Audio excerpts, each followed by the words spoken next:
My name's Alan, and on behalf of my co-host Estancia, the crew, and the staff of KCTV, I'd like to welcome you to a very exciting and interesting show of Bridging Heaven and Earth.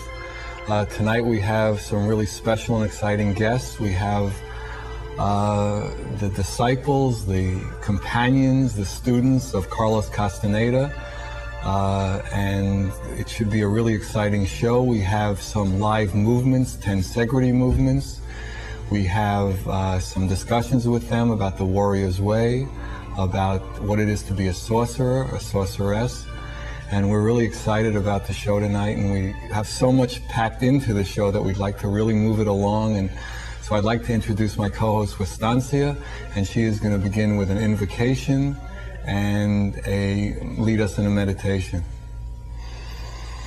Hello.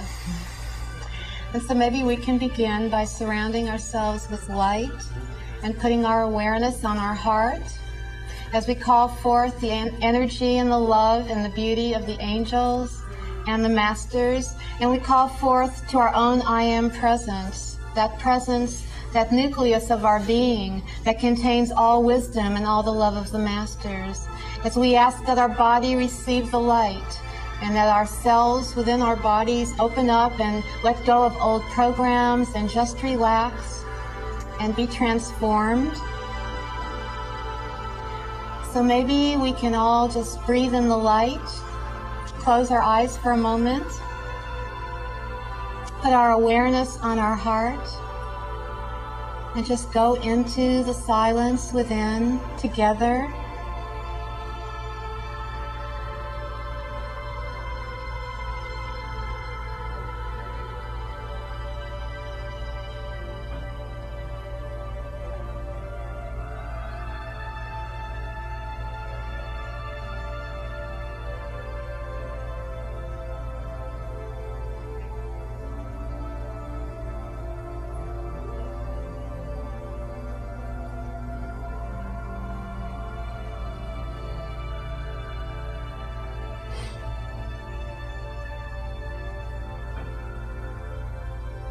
There.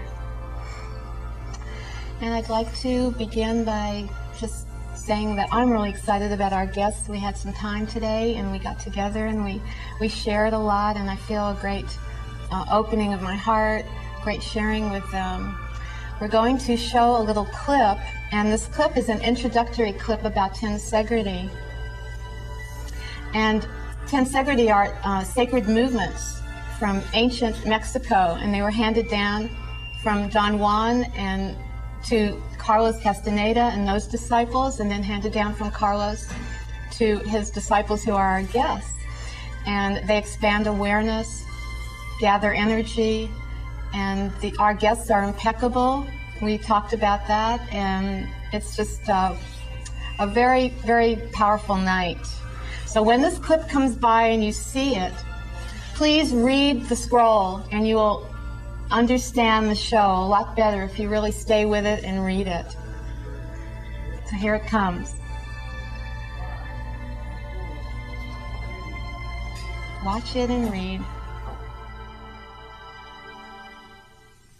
Men and women who lived in Mexico in ancient times, whose expertise was to deal with awareness, believed that human beings are the beholders of a most peculiar dualism. They were not referring to traditional dualism such as body and mind or matter and spirit, but to the dualism between the self and something they called the energy body. They consider the self to be a holistic unit which includes both, body and mind, matter and spirit together, and they define the energy body as a particular conglomerate of energy fields belonging to each of us individually that has the capability of being transformed into a perfect replica of the self, and vice versa. They believed that the self has the capability of being transformed into a perfect replica of the energy body, that is to say, a conglomerate of sheer energy fields. Those men and women of ancient Mexico invented and developed a series of movements which helped them to store enough spare energy to accomplish this dual transformation. They handled and transmitted this knowledge from generation to generation up to the present.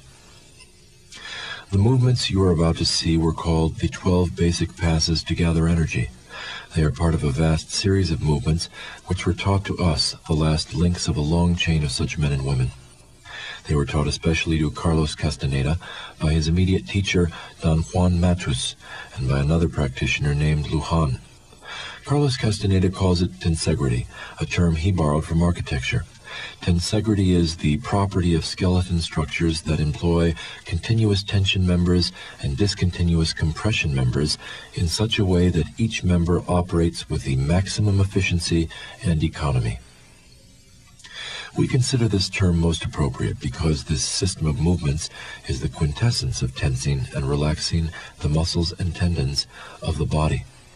The persons who are going to execute the 12 basic passes to gather energy are Kylie Lundal, Nai Murez, and Reni Murez. The three of them belong to a class of beings that those people of ancient Mexico called Chocmools, or the fierce guardians of energy sites. It has been stated and proven to us that this set is the basis for acquiring enough energy to enter into a particular state of well-being that can give definition to the energy body. To give definition to the energy body is the first step towards enlarging the parameters of perception. For those men and women of ancient Mexico, experts in dealing with awareness, to enlarge the parameters of perception meant entering into bona fide, all-inclusive new worlds. All-inclusive meant to them that those perceived new worlds were not mere concatenations of the mind, but worlds in which one can live and die. For them, entering into new worlds was the core of their magical expertise. Magic is a most inadequate term in this case, for it is loaded with insurmountable negative connotations. Those practitioners bypassed this negative slant by maintaining that their magic was merely a maneuver of perception. We have found out from our own experience that it is indeed a maneuver of perception, but a maneuver of such a magnitude that only the most daring and level-headed men and women can accomplish it. Well, greetings again, and it is my honor to introduce the Chocmools. Here they are. Good evening, Alan. Hi. Good evening, Estancia. Thank you for having us here tonight. Good evening. I am Kylie Lundal. This is Nai Murez, and this is Reni Murez. Hello. We're very happy to be here. Thank you. We are here tonight on your show because we would like to present you with a sample of movements that we practice. Before we do the demonstration of these movements, we would all three of us like, first of all, to tell you a little bit about who we are and how we came to practice these movements. 25 years ago, an anthropologist by the name of Carlos Castaneda wrote and published a book entitled The Teachings of Don Juan, a Yaqui Way of Knowledge. In that book, he described his experiences as an apprentice of a Mexican Indian sorcerer by the name of Juan Matus. Over the years, Carlos published 8 other books. These books dealt with different topics about his experiences as an apprenticeship with Don Juan. And because of that, his name and the name of his teacher, Don Juan Matus, became known worldwide. With that, all of Castaneda's books were translated into 17 different languages. For these last 25 years that we've been discussing here, Castaneda has refused the spotlight. He refused the spotlight under the premise that this anonymity that he would keep would allow him to continue his work without any social impediments. And he himself stated that Don Juan did succeed in convincing him of the validity and the seriousness of sorcerer's propositions. Don Juan Matus transmitted to Castaneda some knowledge. This knowledge was about perception. It was about the nature of perception. And he also transmitted to Castaneda information and knowledge about the key role that energy plays in perceiving and interpreting the world around us. Now, this knowledge was not an invention. This knowledge was the distilled accumulation of a millenary knowledge, the result of lifetime experiences of generations of sorcerers. There are 3 other disciples of Don Juan Matus. That's Florinda Donner Grau, Taisha Abelard, and Carol Teagues. The 4 disciples of Don Juan Matus are the last remnants of an entire lineage of sorcerers. The 3 of us here tonight are the recipients of the knowledge that Don Juan imparted to those 4. Good evening. I am Nai Morez. And the question has been asked from time to time, how did you come to be the recipients of this knowledge? And the story is not a linear one, but it begins, you could say, with when one of the 4 disciples of Don Juan Matus, Carol Teagues, became so involved in a particular aspect of the sorcerer's world that she was separated from her fellow disciples for a period of over 10 years. And upon finishing her task, she returned to them. And this return was a very dramatic event for them. Carlos Castaneda gave a lecture at a bookstore in Santa Monica, and Carol Teagues attended that lecture. She found out about the lecture completely by chance, and she had almost given up on finding Castaneda after her return. And so naturally, Carlos Castaneda, he was very difficult to find, and she thought it would be impossible because he was very careful to maintain his inaccessibility. And when he saw her at this lecture, naturally, it was not something that he expected. As far as he knew, Carol Teagues had left for the duration of his life. And so, according to him, the shock that he felt upon seeing her was indescribable. And the force of this event was so extraordinary for the sorcerers, the students of Don Juan, that it influenced them to do something that they call opening the doors of the sorcerer's world that had been before that closed. So, one consequence of this reappearance of Carol Teagues was our appearance, the 3 of us. And you could even say that Carol Teagues herself brought Rennie Morez, because Rennie also attended that same lecture and was sitting next to Carol Teagues. Kylie Lundahl came almost at the same time, and then I, Nai, came a little later. The sorcerers, when the 3 of us were together, it dawned on them that we were the guardian unit that was a structural part of their tradition. And they call us Chocmools, which is a term that Don Juan used to make a link or a simile between the guardians, this guardian unit, and some stone figures that are found at the pyramids of Tula and Yucatan in Mexico. And the scholars often say that these figures are incense burners. Don Juan told his disciples that these figures were guardians of the pyramids as sites of power. The word Chocmool itself comes from a Mayan town of that name, but it's a name that is only used, the application of this name is particular to this generation of sorcerers. The original name for the guardians were the guardian warriors.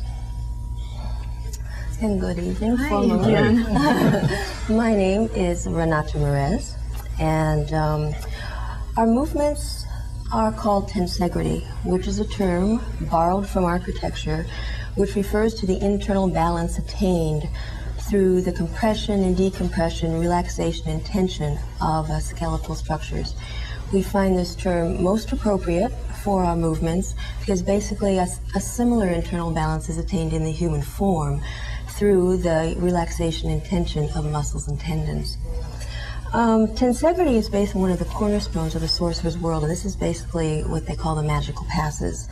Don Juan Matus told his four disciples that the magical passes were not invented, but rather they were discovered.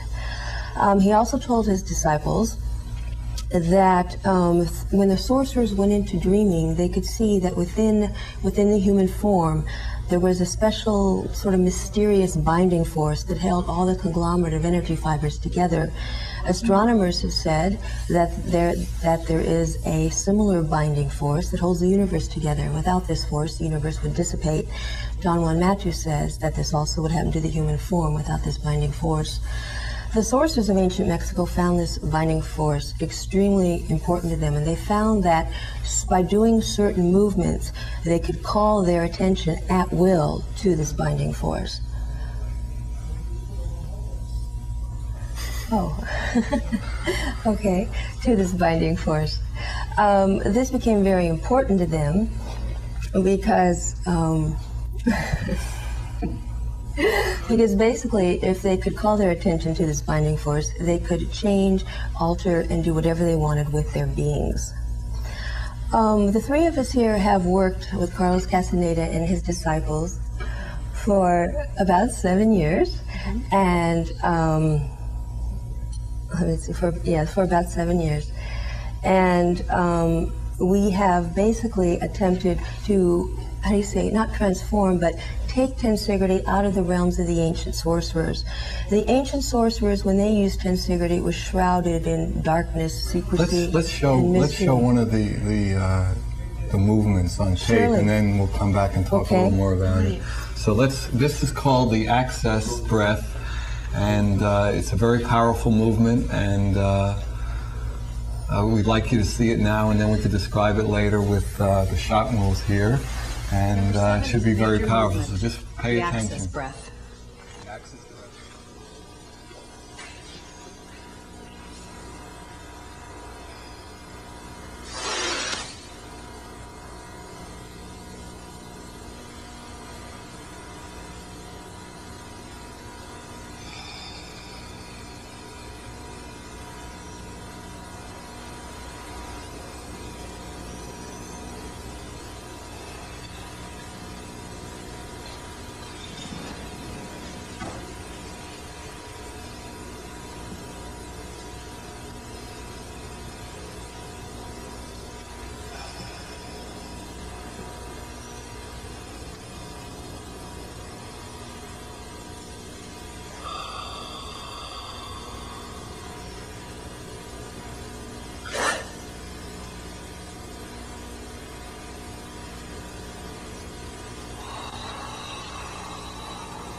This energy pass is of utmost importance because it moves the earthly terminal of the invisible axis of the energy that surrounds the body from its site on the ground and then projects it out into infinity.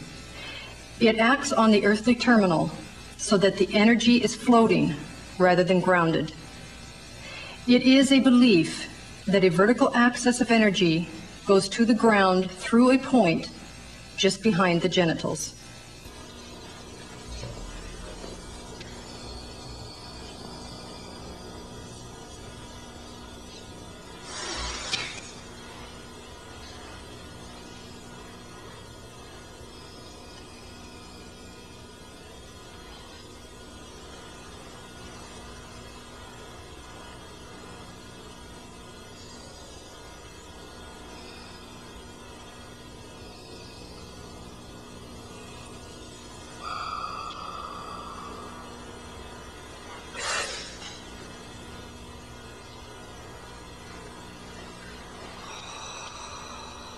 Welcome back.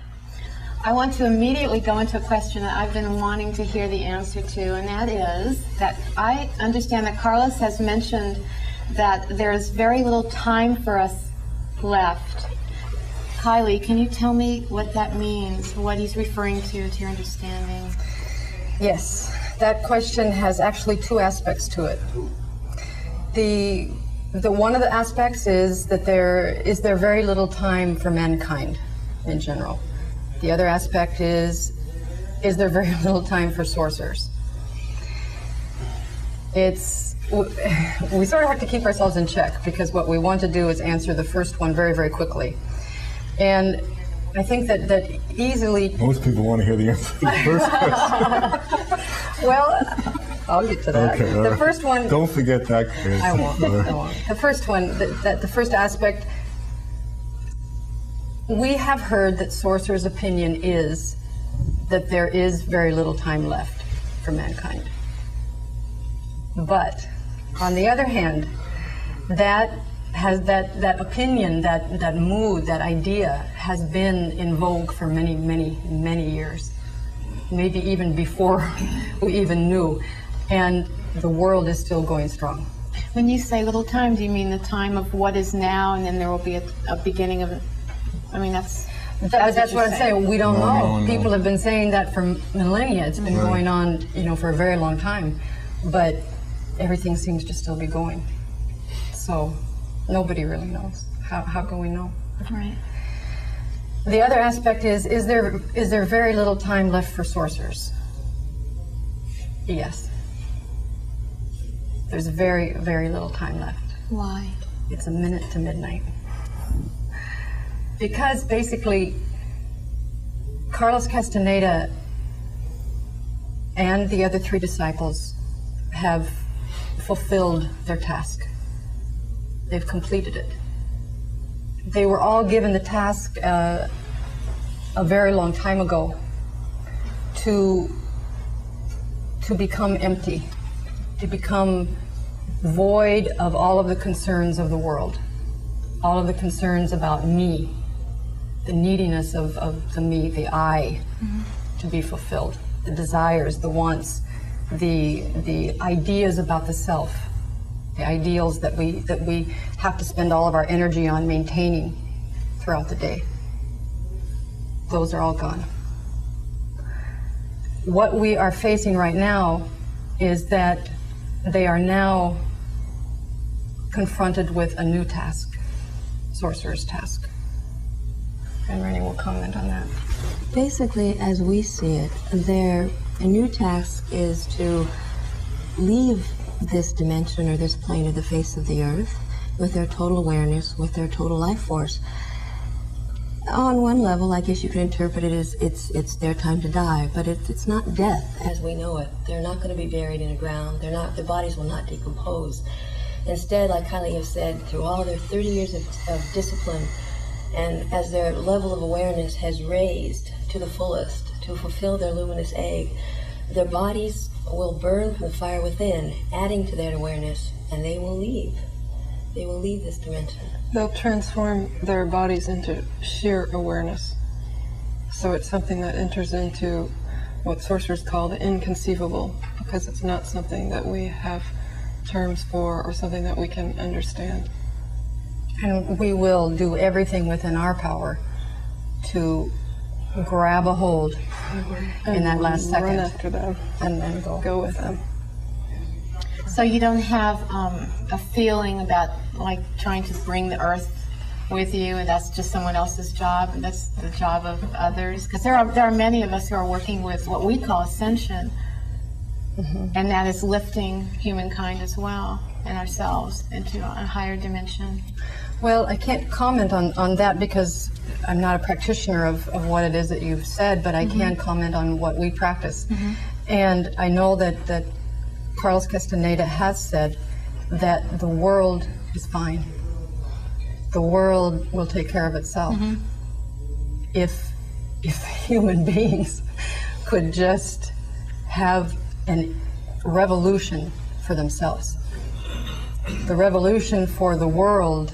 The earth also. Yeah, the earth is pretty much is what I'm talking about. I don't know You experience the earth as a conscious being, then. Oh, definitely. Right. So we agree on that language. Yes. At least we're Yeah. Yeah. Just saying that the earth will survive She will. the humans. Yeah, the earth will have a revolution of its own. So the reason you're bringing these movements out into the open and Carlos is coming out of the closet, as they say, in a spiritual sense, is to bring the availability of this energy enhancer, this energy body enhancer, tensegrity, and his teachings to more and more people. Yes. That Carol Teague's return opened the door. Just that blasted open something. Yeah. It opened the door, but they have always been compelled to bring this opportunity to people. And that is what the books were written for, to Yes. share the experiences. They held that intent. It's and the tensegrity is the first step. That's being. There are more plans to make it more available, make more tools available in a sense, as tensegrity movements are a tool for Well, in a way, consciousness or perception growth. well, plans are difficult to talk about, but we don't have plans. Whatever is in front of us, we act on impeccably, and this is what's in front of us right now. And so we do it to the best of our ability. But is there an intention, say, to use a word for a second tape or a third tape, or Well, Carlos says that there's 28 volumes. that's an intention, right? That's almost the plan in words, in human words, right? It's an intent, or it's a conglomeration of things that became known to him. Right. And so he said, this is what's there. Whether or not we will have the energy to do it, I don't know. We will all see. But one tape is out, and that's the first one of what he sees as 28 tapes. Yes. And the Of second one movements. is in, it's We almost have the done. movements for the second Right. one. And you're going to demonstrate some of the movements that aren't on the first tape a little later on. Yes. Yeah. Live, right at the studio. That's Live. Whoa.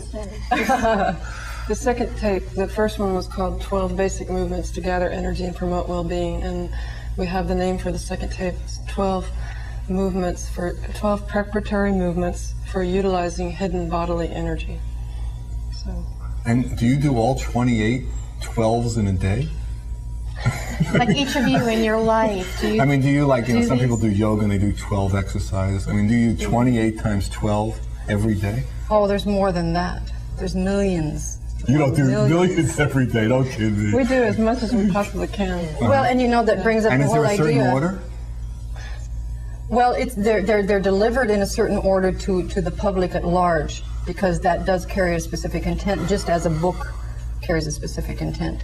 What Carlos Castaneda does not want is, he's not a guru, and he doesn't want to be, and he doesn't want followers. He wants peers. He wants people who can will truly practice the tensegrity until they reach the point to where they are energy interacting with energy, and then they will know the order of things.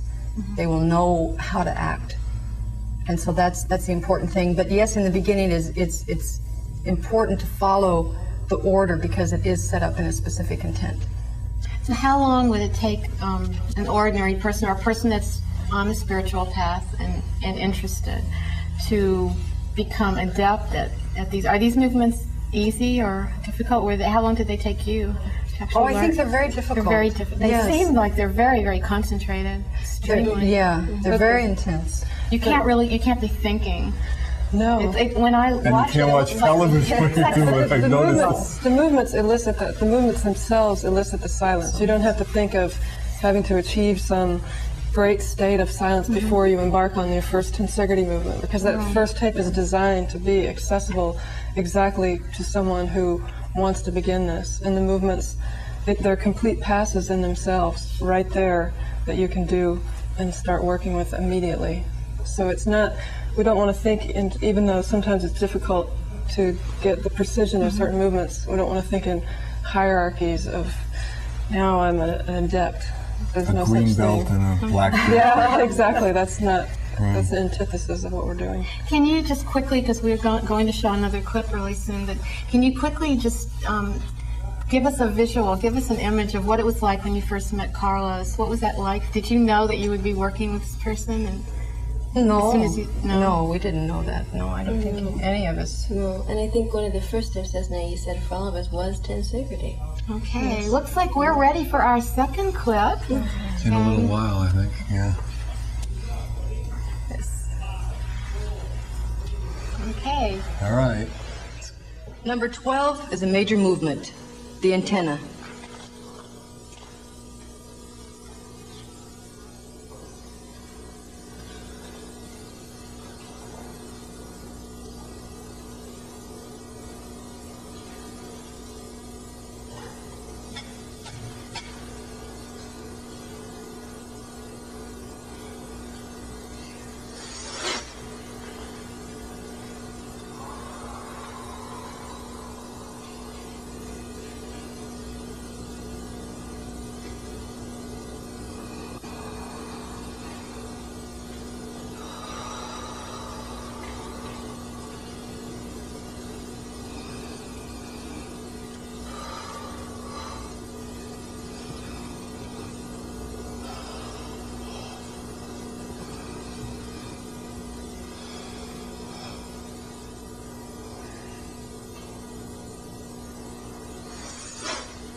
Another extremely mysterious path that has to do with a level of awareness prior to man's.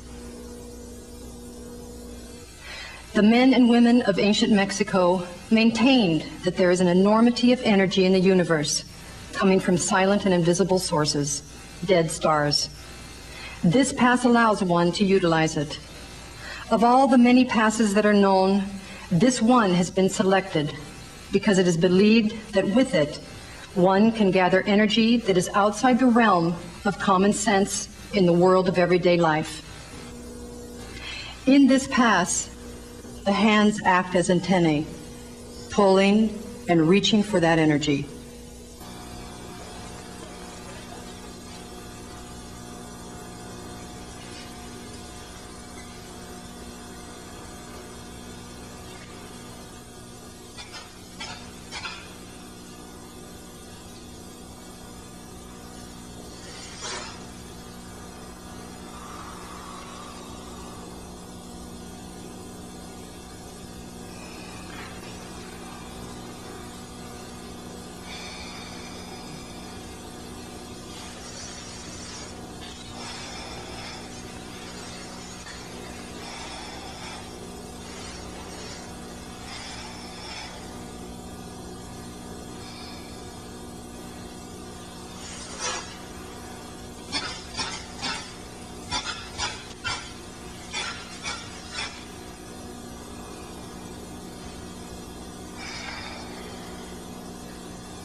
So here we have the Chocmools doing a live demonstration. There you go. The first movement is from the very first video that's already done. We will begin with the ball of energy.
Okay, that's the complete pass. Now I'm going to show with Rennie just a little bit about it. When she first gets into position, the hands need to be perpendicular. Then she rotates the hands so that she's now holding a ball of energy here. Now she'll flip it 5 times. She takes the claws and pulls it apart, rips the energy ball apart, applies it to the chest, the lung area, 3 times. Back into the beginning position. She flips the hands over. 1, 2, 3, 4, 5. Now take the claws and rip it apart. Apply it to the liver and pancreas. 3 times. Back to the beginning position. Shift the hands. Flip it. Rip it apart. Bring the hands down to the genital area. 3 times again. And that's the completion of a major pass from the first video. What this does is there's dispersed energy around us, and it pulls the energy into a concrete ball. Okay, there's another one that we're going to do from the first video. And this one is called Reaching the Energy Holes Above the Head.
To go over this in a little finer detail, we'll demonstrate it with Kylie.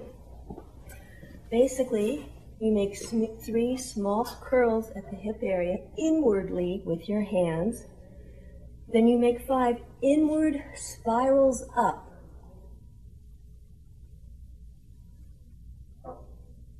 At this point, you grab energy because there are secret caches of energy above your head. You grab that energy and you pull it down with a great deal of force. This is abstract energy, and you spiral inwardly 5 times. You place your hands on your hip thigh area because this is where the transfer of energy takes place. The abstract energy which you got from above is being transferred into the body. Your personal history is being transferred into your hands. Now you shoot your personal history up into infinity to get it out of the body. And then you bring your hands down and you break your gaze. You do this again, but with outward movements. You make 3 outward spirals down at the hip area, 5 bigger outward spirals up. You grab energy again. You bring it down with force by spiraling outwardly 5 times.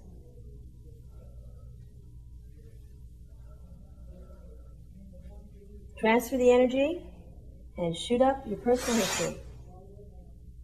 And break your gaze.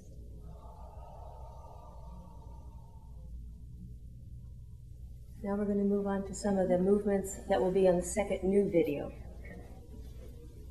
Okay, the first movement that we'll show you from the second video is called the Pyramid of Energy for the Head.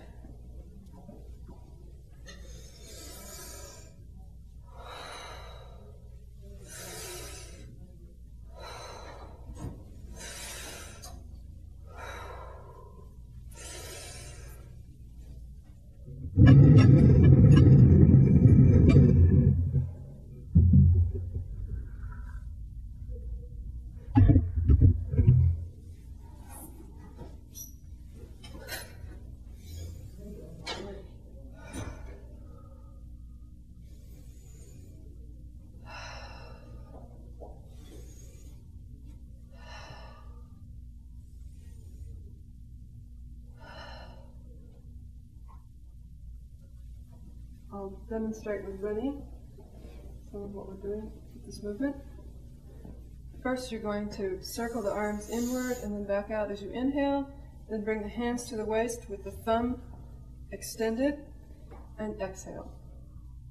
Then again, a second time, inhale, hands at the waist, exhale, and then a third time, inhale, exhale, and then a fourth circle, and this time you keep the thumbs next to the fingers, put it at the liver pancreas area here just below the ribs, and you don't exhale.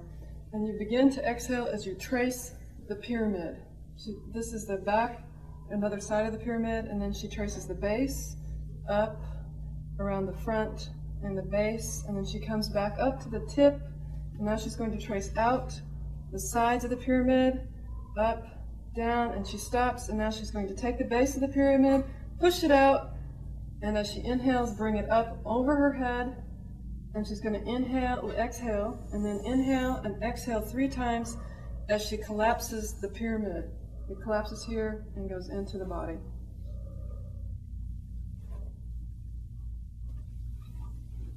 Okay. The second new movement is called the Little House of Energy.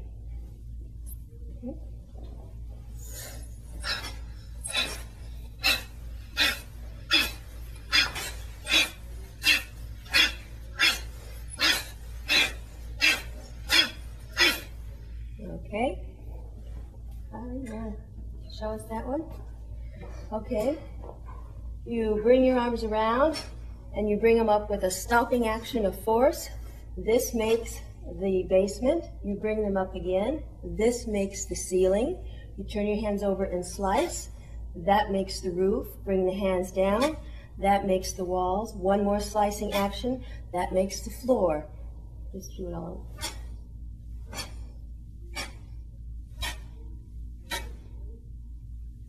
Okay. The third one is called the Sorcerer's Breath.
Okay, with Nai, the first position of the hand, the fingers are held in close to the palm, the index fingers held very tight and straight.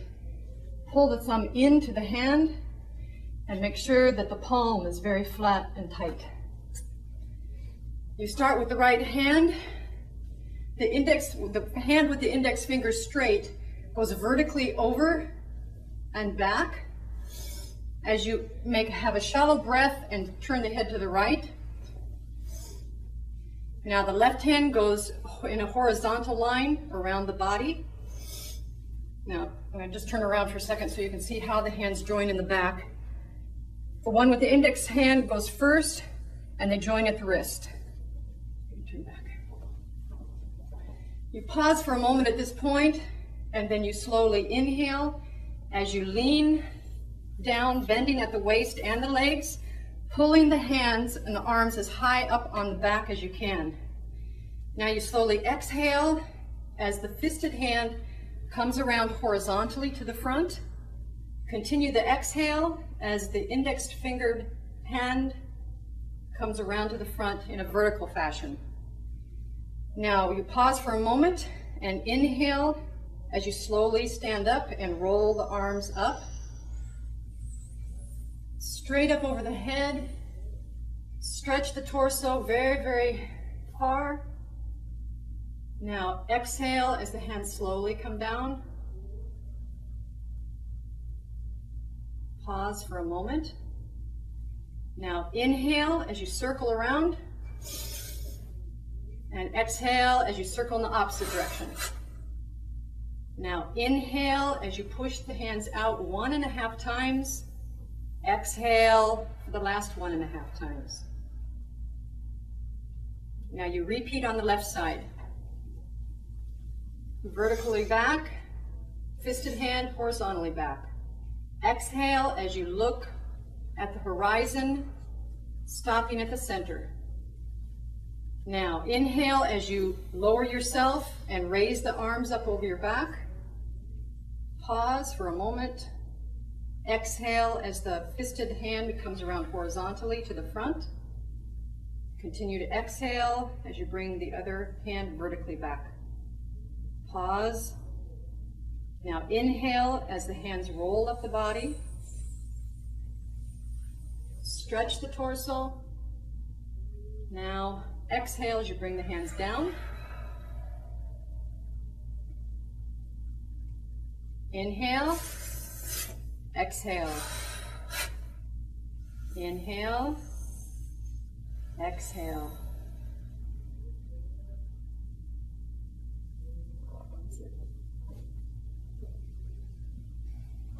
That's it for now. Shall we come back? Yes.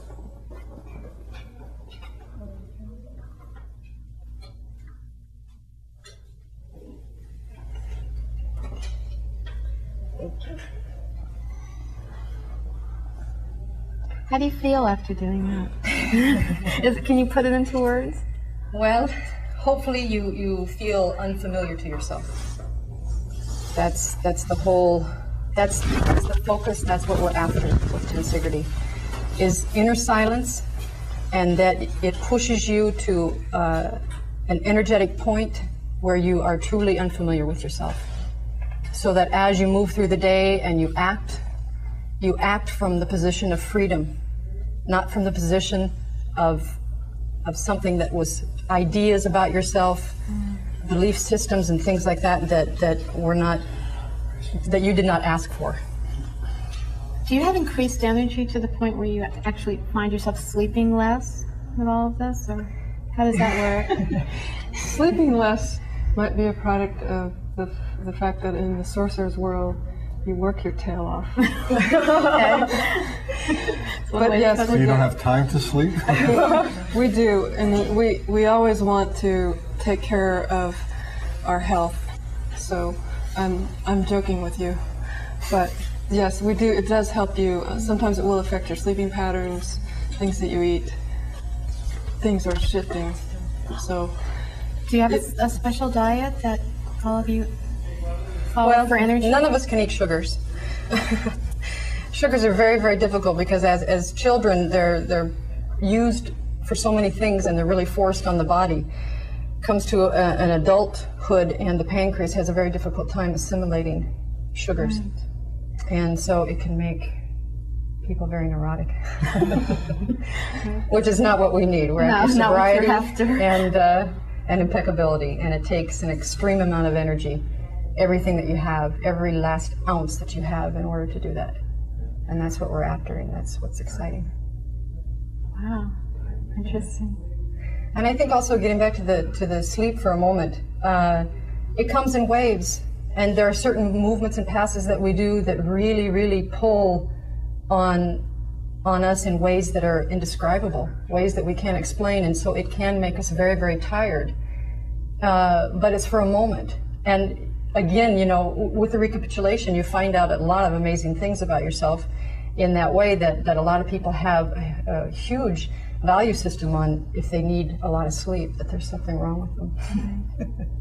We have a value system. So I think that it just depends on what it is that we're doing. Sometimes it makes you just want to sleep for a very long time, and sometimes you don't want to go to sleep.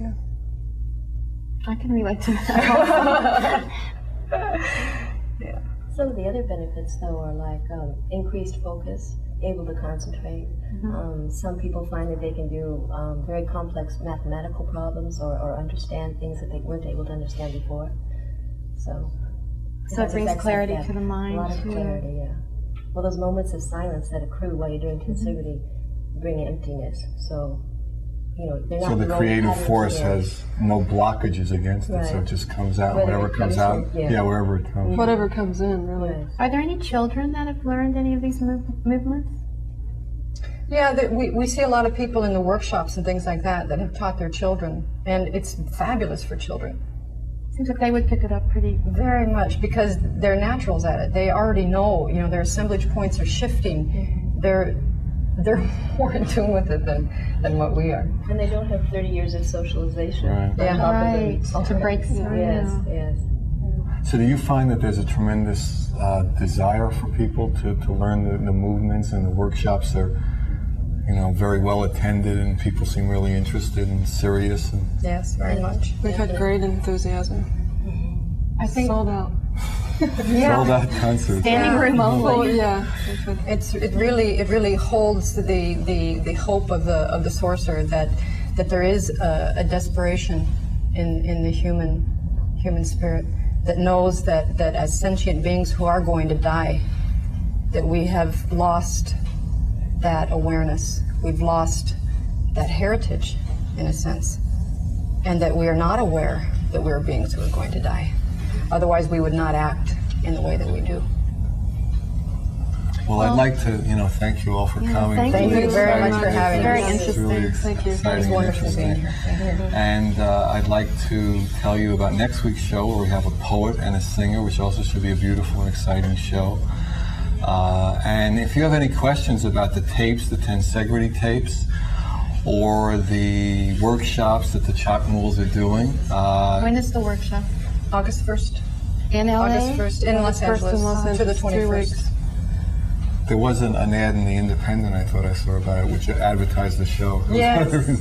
Yes, it was caught a my beautiful attention. ad, yeah. It was a nice ad. It's very good. So, it should be exciting. So if you have any questions about it, please call. The number, it would be my number, and it would be 687-2053. And you'll also see it scroll at the end of the show. So, please call anytime, and any information about the workshops or about the tape, I'll be happy to pass along.